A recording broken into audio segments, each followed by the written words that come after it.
বন্ধুগণ, আজকে আমি মজাদার একটি ঝিঙের রেসিপি নিয়ে হাজির হয়েছি। আর তার জন্য বন্ধুগণ আমি 300 গ্রাম ঝিঙেকে কেটে এভাবে ধুয়ে পরিষ্কার করে নিয়েছি। আর নিয়েছি 2টো শুকনো লঙ্কা, 2টো কাঁচা লঙ্কা।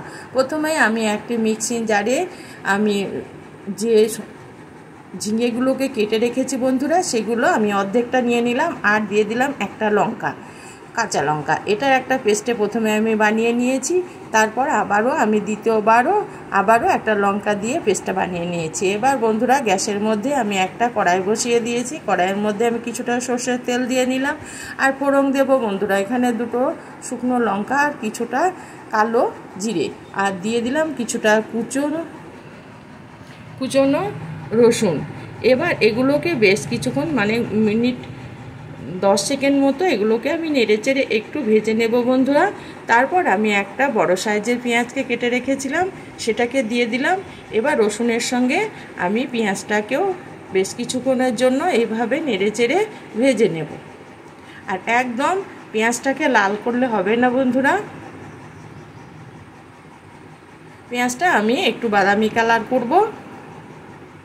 এইভাবে ঘুরিয়ে ফিরিয়ে পেঁয়াজটাকে আমি বাদামি কালার করে নেব।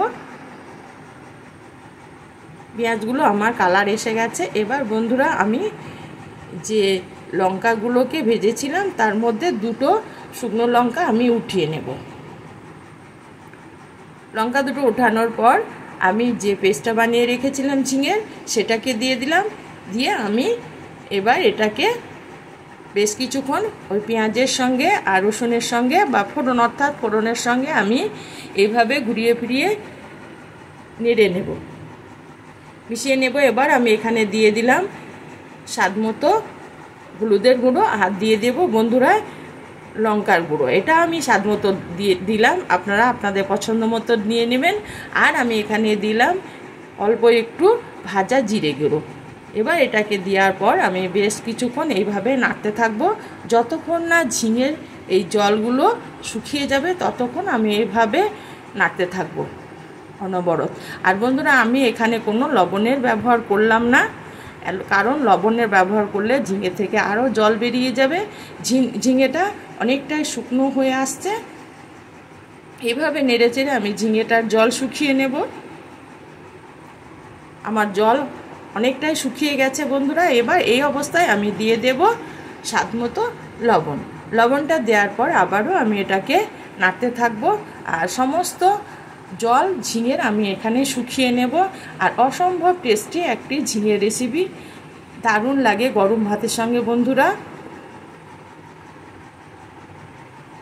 এইভাবে নেড়েচেড়ে আমি একদম শুকনো করে নেব, অর্থাৎ আমি একদম জলটা শুকিয়ে নেব। এবার আমি দিয়ে দিলাম কিছুটা কুচনো ধনেপাতাটা দেওয়ার পর আমি দিয়ে দিলাম অল্প একটু এখানে সর্ষের তেলটা দেওয়ার পর এটাকে আবারও আমি কিছুক্ষণ এইভাবে নেড়েচেড়ে আমার জলটা একদম শুকিয়ে গেছে আর এখানে কোনো জল নেই বন্ধুরা। এবার এটাকে আমি গ্যাসটাকে অফ করে দিলাম। এবার এটাকে আমি ঠান্ডা করে নেব। আমার ঠান্ডা হয়ে গেছে। এদিকে আমি একটা প্লেটের মধ্যে যে একটা শুকনো লঙ্কা আমি তুলে রেখেছিলাম সেটা নিলাম, আর অল্প একটু লবণ দিয়ে দিলাম পরিমাণ মতো, আর দিয়ে দিলাম একটু সর্ষের তেল। এটা একটা অসম্ভব টেস্টি আনে এই ঝিঙের এই রেসিপিটাকে। এবার আমি পাত্র থেকে ঝিঙের রেসিপিটা আমি উঠিয়ে নিলাম। এবার আমি এটাকে ভালো করে মিশিয়ে নেব ঝিঙের সঙ্গে। দেখুন বন্ধুরা সুন্দর একটি টেস্টি রেসিপি হয়ে গেছে। এবার আমি এটা গার্নিশের জন্য দিয়ে দেব আর একটা লঙ্কা। আমার ঝিঙের রেসিপিটি রেডি হয়ে গেছে। পুরো ভিডিওটাও দেখা।